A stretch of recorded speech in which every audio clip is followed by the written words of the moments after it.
Second Seminole War. All that remains of that structure today is the plaque on the side of the Fort Brooke parking garage saying here once stood.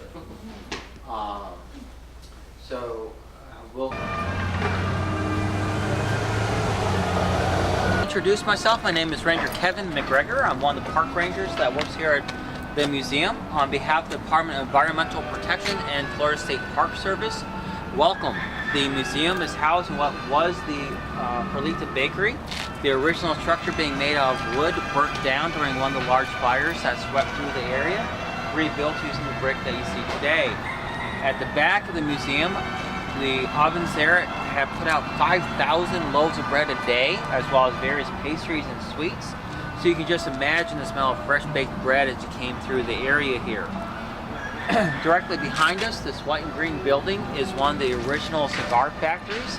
This was a medium-sized factory having about 500 people working in it, producing a quota of 125 to 150 cigars a day. The largest factories having 1,000 people, the smallest having just 4 or 5 people in a little mom and pop operation. But all told, you had hundreds of millions of cigars coming out of Ybor City and its sister city, West Tampa.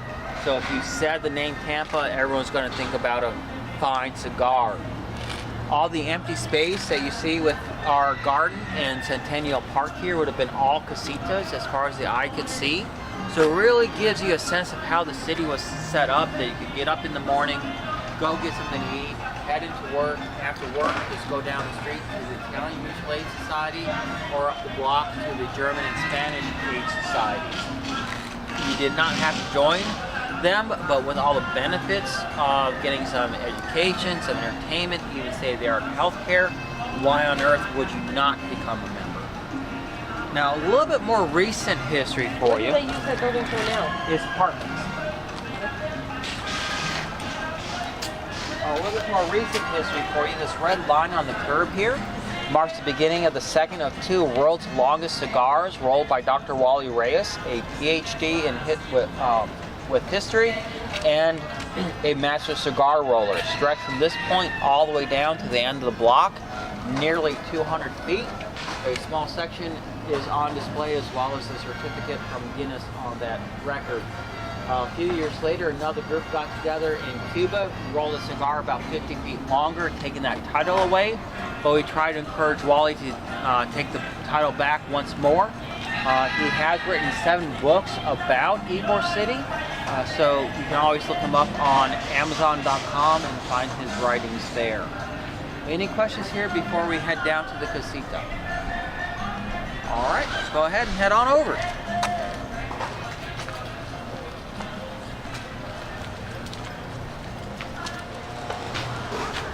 Oh, how are you all doing? Hey, how are you? Doing well. Just watch your step coming up the stairs here. And so it was also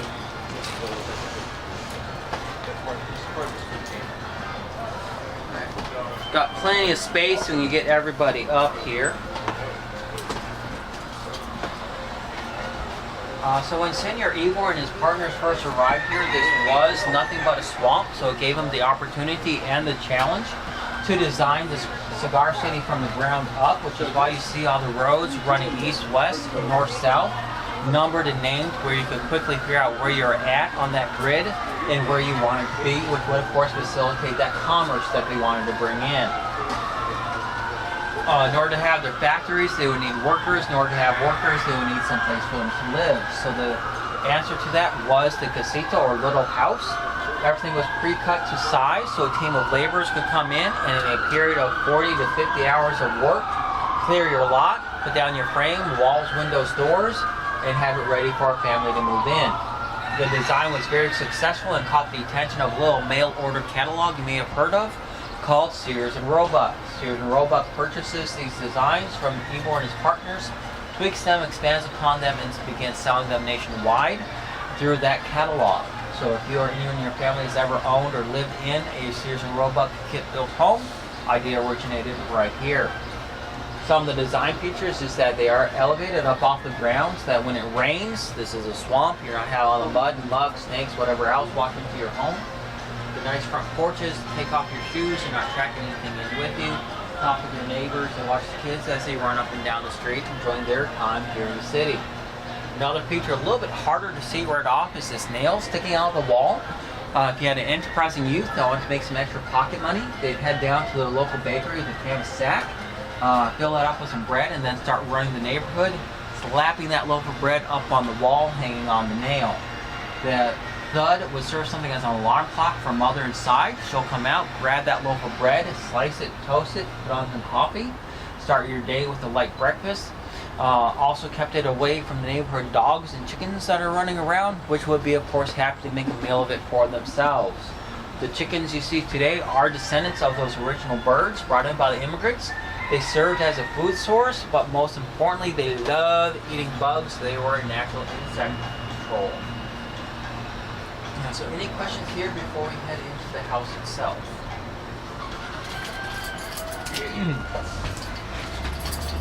Just watch your step coming in. There is a bit of a lip down here. Don't want to see anyone trip on it. Don't follow the dog then. No. Won't be embarrassing.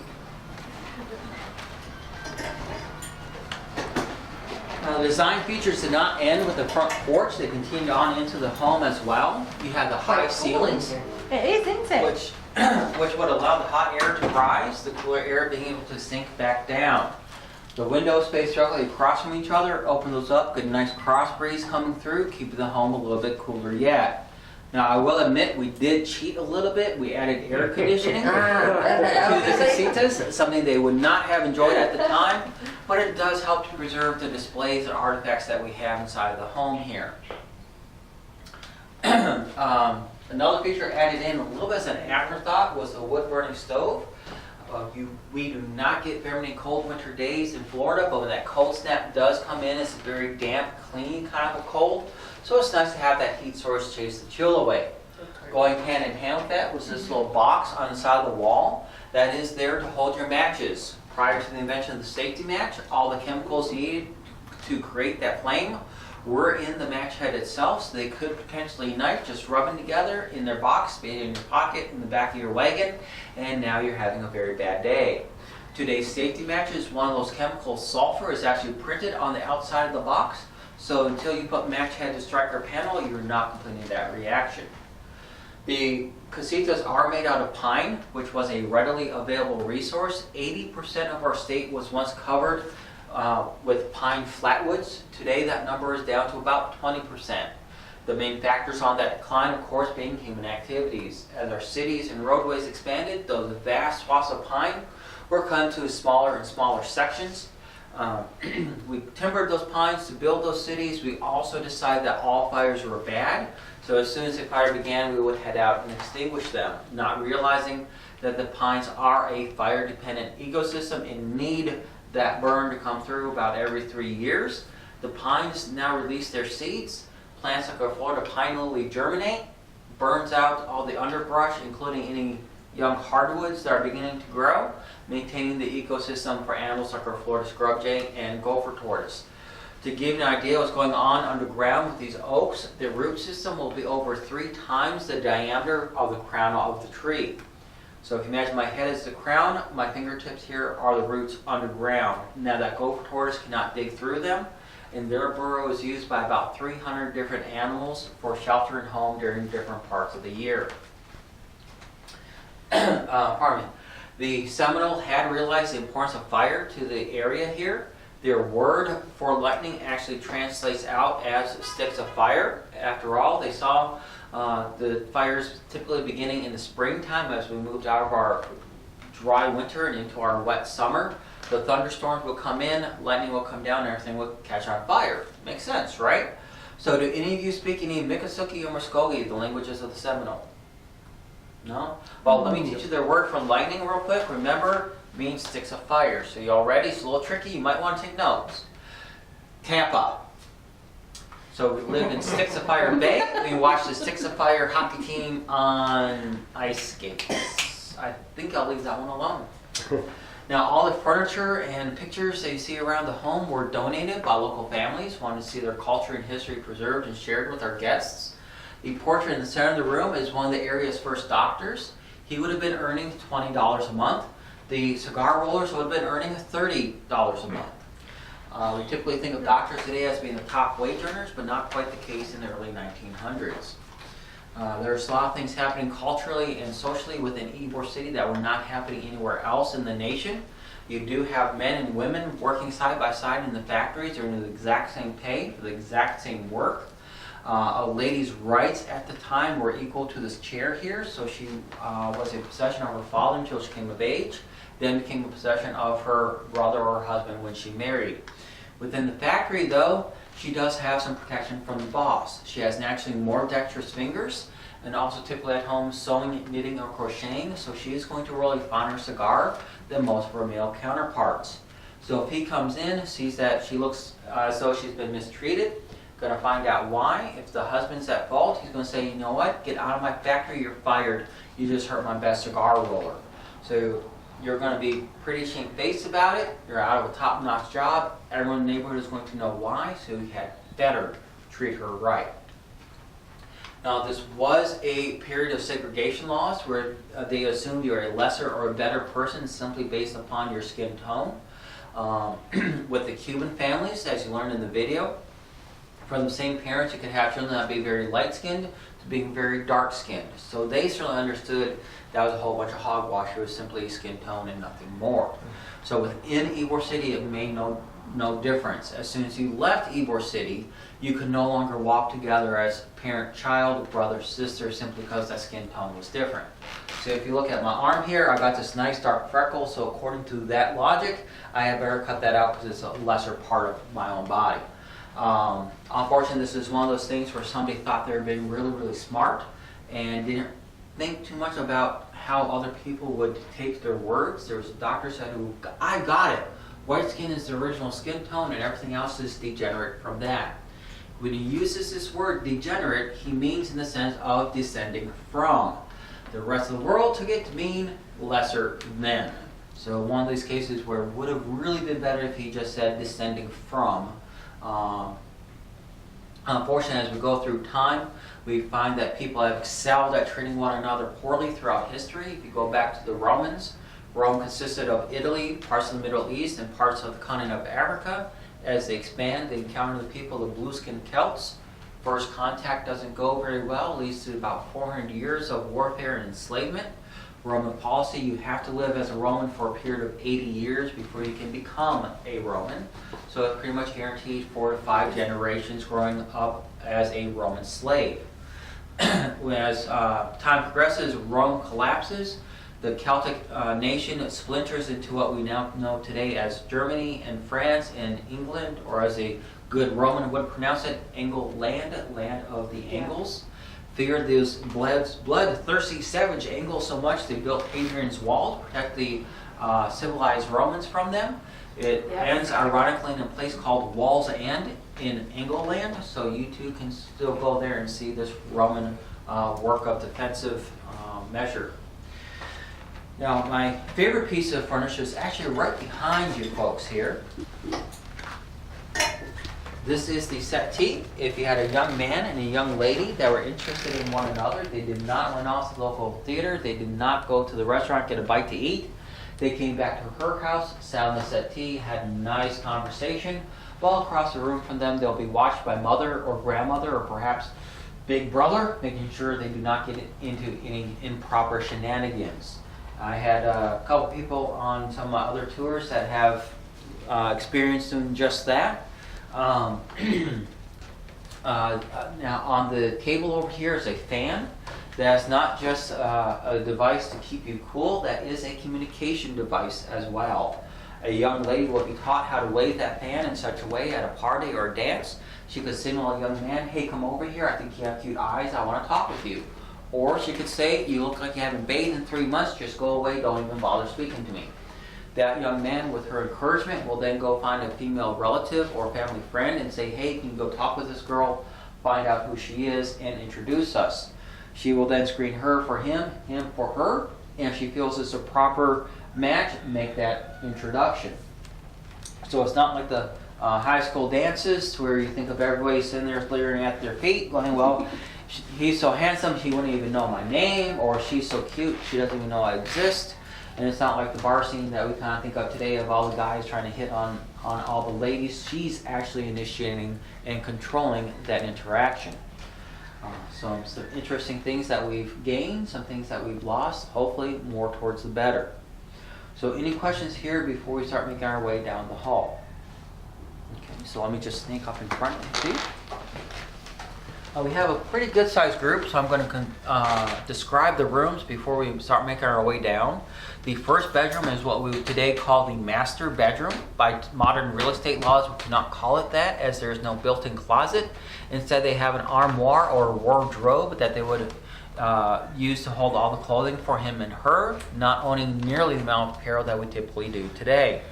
Underneath of the bed, there is a pot sitting there. That is not for your midnight snack. That is indeed your chamber pot. So if you need to use the facilities in the middle of the night, that's where you're going to be taking care of business. So just imagine with me, it's the heat of summer. All the windows are closed. It's 3 a.m. and somebody just did a number 2 and deep breath with me and... Oh, what a wonderful smell, right? Who knew that's why our colognes and perfumes are marked Eau de Toilette? They're actually designed to cover up that wonderful smell. The second bedroom is the children's room. If you had any relatives come to stay, the kids will lose that space, now sleeping out in the front room or back in the kitchen. This is the smallest size casita you could purchase. This one ran about $300. Next size up was going to be a mirror image on the other side of the hall with 2 more bedrooms, front door and back door now lining up with the hallway. This is in stark contrast to places like the coal towns and timber towns, where everything belonged to the company and your home depended on your rank within that company. That's also where you get the song of 15 tons. 15 tons, what do you get? Another day older and deeper in debt. Old St. Peter, don't call me home because I owe my soul to the company store. This was a place you wanted to be. The coal towns, the timber towns, not the ideal place for you to be living. So with that, we'll make our way down to the kitchen and I will meet you there. Okay, thank you.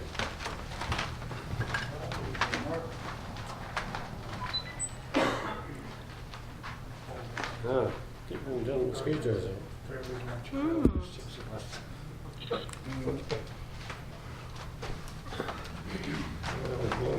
Chamber pot. Oh yeah.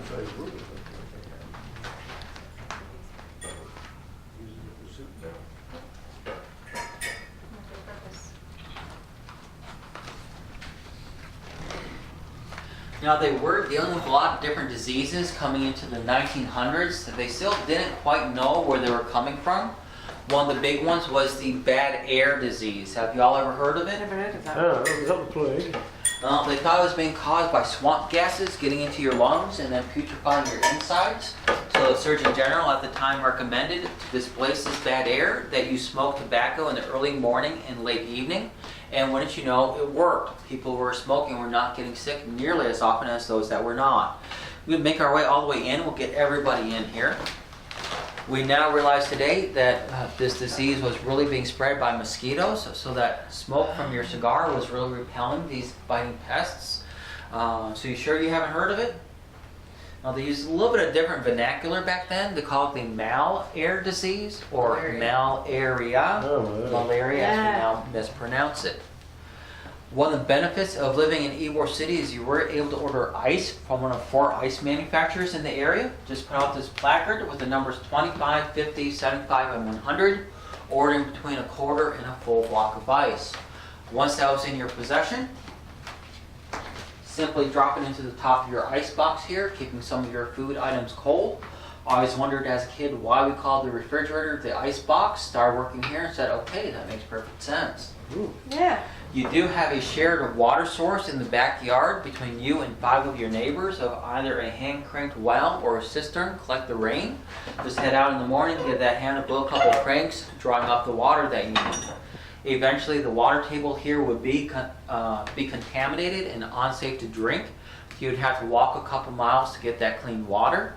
Keep in mind, water weighs fairly close to 8 pounds a gallon. So if you have 2 5-gallon buckets, you're walking back here nearly 80 pounds of weight. Sounds like a good job for juniors 1, 2, and 3, right? Thought you might agree. You have your dry sink, be able to prepare your food, any fruits, vegetables, meats that you're going to cook for the day. That is, if you did not decide to order out from one of your local restaurants. They would actually deliver it right to your home, even bringing it inside and setting the table for you. I wonder if you might even be able to arrange for them to take the dishes away too. So we typically think of Amazon.com and Uber Eats as being these wonderful things that go along with our technology and cell phones, but really something that's been done before. We just kind of have forgotten about and are now revisiting. I mentioned putting on coffee in the morning. This is your state-of-the-art coffee maker. Have your coffee grounds inside of the sock, pour your hot water over top, and this is your coffee cup. That is not the children's toy. So you'd have your hot coffee in there, some boiled milk, café con leche, very rich, very creamy. A lot of caffeine in there. I would not recommend drinking it past about 3 o'clock if you value your sleep tonight. Now, as you're raising your family and feeding them, of course you need to clean up after your family. So you have your state-of-the-art washing machine here. Looks a lot like that agitator and that modern machine you have in your home. No batteries required, but a little bit of elbow grease does go a long way. I just don't know how that spin cycle is going to work out for you. As you get down to the cuffs, those white long sleeve shirts, add some extra soap on there, scrub out that sticky tobacco tar on the washboard here. Once that's done, hang them out to dry, bring them back inside. You're going to iron them. You can't go to work wearing wrinkly clothes, so you do have your 10-pound iron here, and you're going to be using that probably 2 or 3 times a week for an hour or 2 at a time. So I'm sure you're going to have some pretty toned arms, not to have to worry about that little bit of wiggle wiggle that we kind of concern ourselves with today. Some modern conveniences eventually would come into the city, things like electricity, which initially was a fairly dangerous thing to have around. Most of the wiring being insulated with paper, which we now know is not that good of an idea. One of the first labor-saving devices to be brought in was a wringer washer. Basically, it was your wash basin, a washboard, and then 2 rolling pins run by an electric motor. The idea being, as you got done with the wash, feed the clothes to these rolling pins, squeeze out most of the water, and they dry faster out on the lawn. Sounds like a good idea, right? Would you maybe want to have one of these machines? Well, maybe not if you heard the rather ominous nickname that they eventually earned. They became known as the Mangler. It was not uncommon, as the lady's trying to feed the clothes to these rolling pins, that she gets her fingers stuck in them. It's going to pull, crush, break, even rip the arm from the body. You're simply sitting there screaming and hollering for somebody to come help, because there's no safety mechanisms on these things. So some of the phrases that we have today that we kind of cringe at had much different connotations when they were first being used. Phrases like "a lady's place is in the home" had not been a "honey, you can't do that." It was a "honey, I want you to be safe." It was more likely at one point in time for a man to die at work than even going off to war. Many stories in the mechanized factories of somebody taking one step back to many, getting pulled into the machinery, and there being less and less of him every time that drum came back around. Cave-ins, explosions, poison gas. Remember we mentioned those coal towns a little while ago? Your life expectancy in the mine was going to be 3 days. After the Civil War, everyone was heading out west. There'd be signs out saying "help wanted, Irish need not apply." About the only job the Irish could hope to find was going to be in that coal mine. So that wedding band that you propose with, gentlemen, is to cost 6 months of your pay. That was a life insurance policy of the day. If you were to be killed, run off, or shanghaied, she would be able to sell that ring, get herself and the kids through the winter, or back to her family. We have a tradition that the gentleman is supposed to walk on the outside of the lady going down the street, correct? But why? To keep your sword arm free. Pardon? To keep your sword arm free. Keep your what free? Sword arm. Yeah, you Your can sword. sword. Side Sword. arm. Well, sword arm. It was a sword, wasn't Yeah. it? Yeah. Okay. Unfortunately, that's not quite the case. We're in a little one-story house here, so in the morning, the kids are going to take the chamber pot out and dispose of it. But what if you live in one of these old cities like London or New York, and you have an 8-story apartment with no indoor plumbing? I know what they did. Do you really want to have to take it all the way down those stairs? No, silly. You're going to open up the nearest window and check it on out. Go on! So the gentleman's got on his hat, his 7 layers of coats, arc of trajectory. She's closest to the building. It's going to come down and hit him, not her. You're going to get where you're going, check your hat and your coat and your coat and your coat and your coat. Hopefully when you're down to your last layer, your dinner coat, going to be pretty much clean and dry. Be able to enjoy your shopping or your dining. On your way out, you're going to grab that hat and all those coats, cover that stuff. Maybe spray on some more cologne and continue on with your day. Yum yum, right? Ladies, you're welcome. Gentlemen, I'm sorry. So any questions here before we head out the back door? Nope. No? All right, if one of you would be kind enough, just throw that lock there.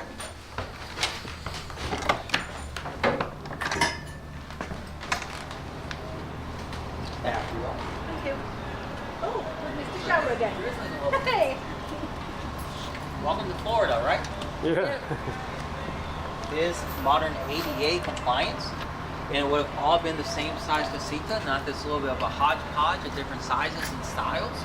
We did want to preserve a sampling of different sizes that you had available to the residents. We'll earn the vegetable garden growing in the back, an outdoor cook area, be able to roast an entire pig, and a shared outhouse. In 6 families using that thing. And it says it's a working house called honey pickers. They're going to come out with a ladle and a bucket, and then the contents of their outhouse, dump it in the back of the wagon, and dispose of it somewhere outside the city limits.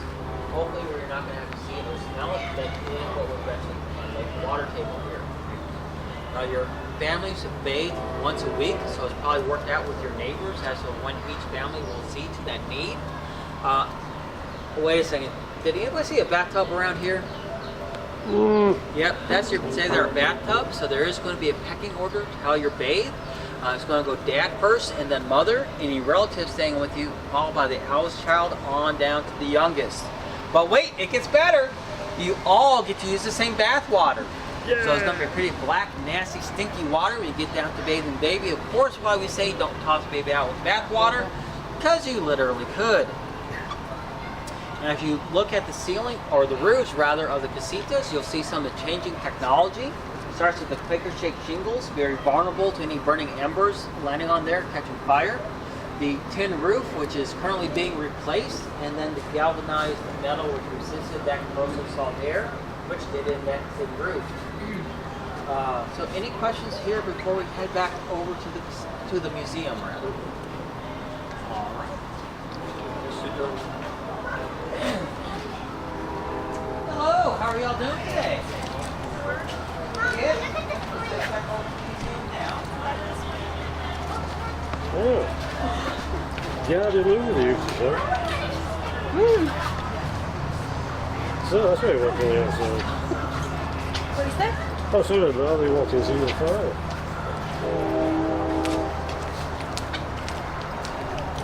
I think we were going back a bit too far back with the, I've heard that. Oh, right. Yeah. No, that's why when you walked on the outside. There'll be sword on that side.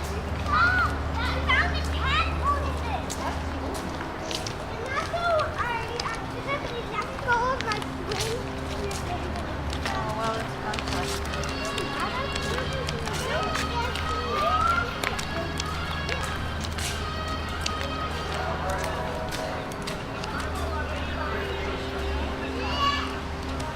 Fortunately, one of the balancing the government acts by yourself is really the tours and then back over to the museum.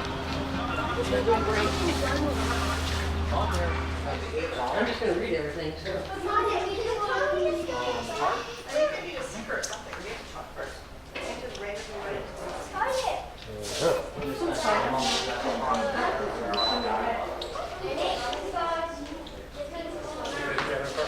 Yeah, there's some stuff there.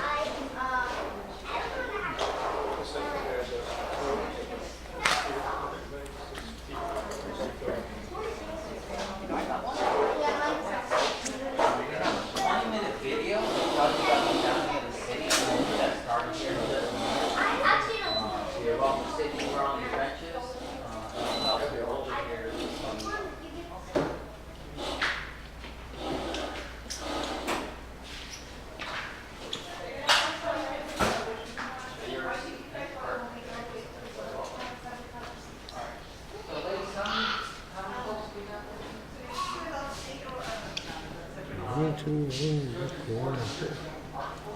Springfield.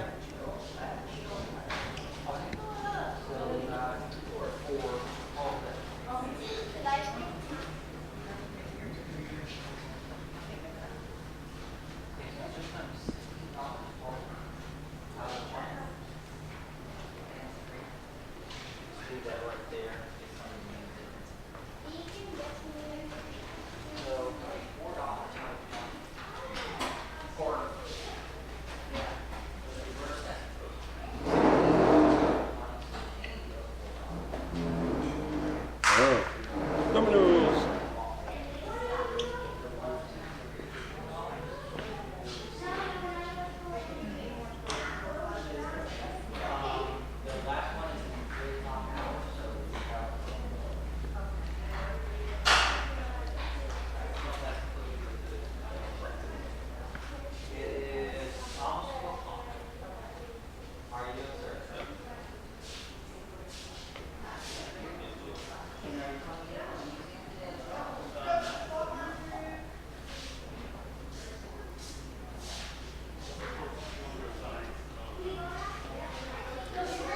What about cigars?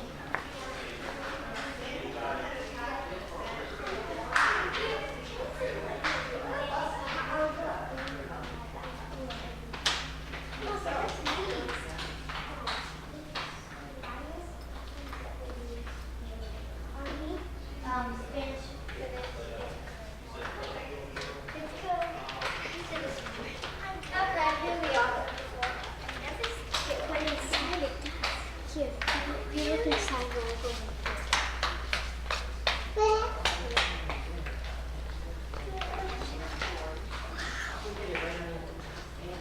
Yeah, I don't know how we managed to do that.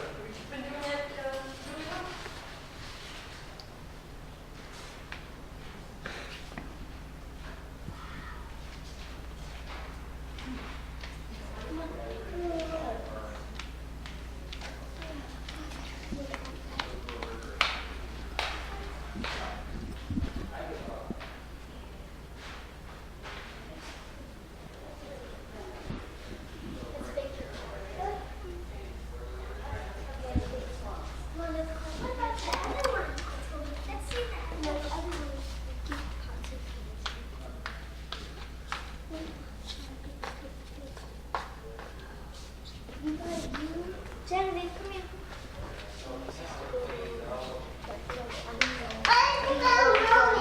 Oh, they're all 6 of each. You're back there. Oh, I like what we have today. Oh, look, Buntons. Yeah, like what we have today. Ginger pies, 5 cents. Oh, there's a puzzle.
I think so. I think.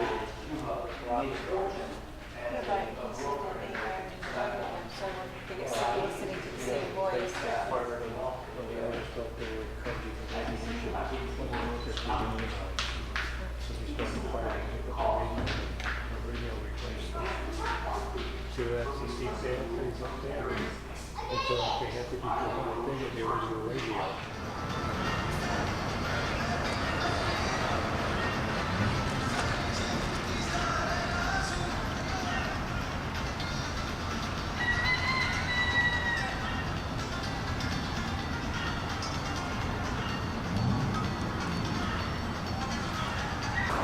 Well, I hope you enjoyed that little tour of the museum, because we certainly did. So those are the actual houses that used to be here. We could buy them. Just go through this buckle, okay? Okay, well we're going this way anyway. Yeah, but let's get it out. Alright.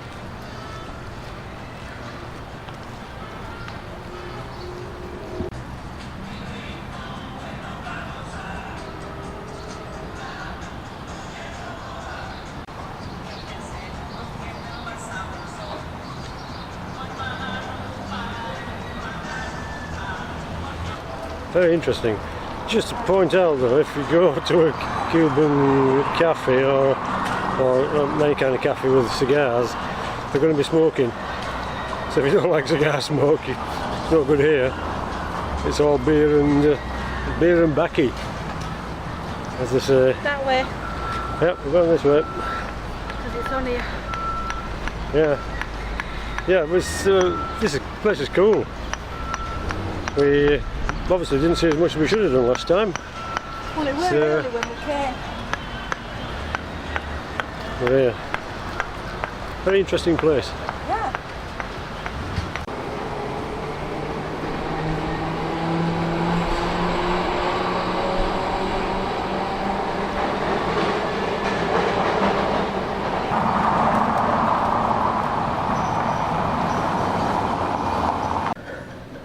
But we sat outside and there was only me and Nobby sat outside and two elderly men smoking.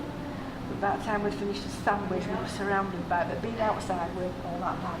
Okay, that's good. Really, really good. I like it because they press it like a panini kind of sandwich. Yeah. Instead of it being, some of them just stuff it so that it's like a thick club. And I don't like it too thick.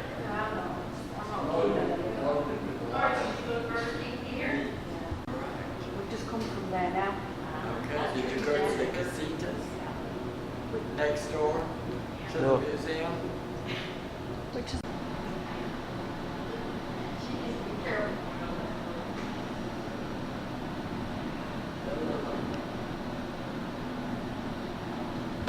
That's a quick look around the tourist info. It's a really good place to pop in. Apart from the fact they have a restroom, the guy behind the counter is 2-star and he'll tell you all about the place. Well done. That'll do for me. So that's the tourist info at Ybor City. So I'm going to catch the tram now, going to Tampa.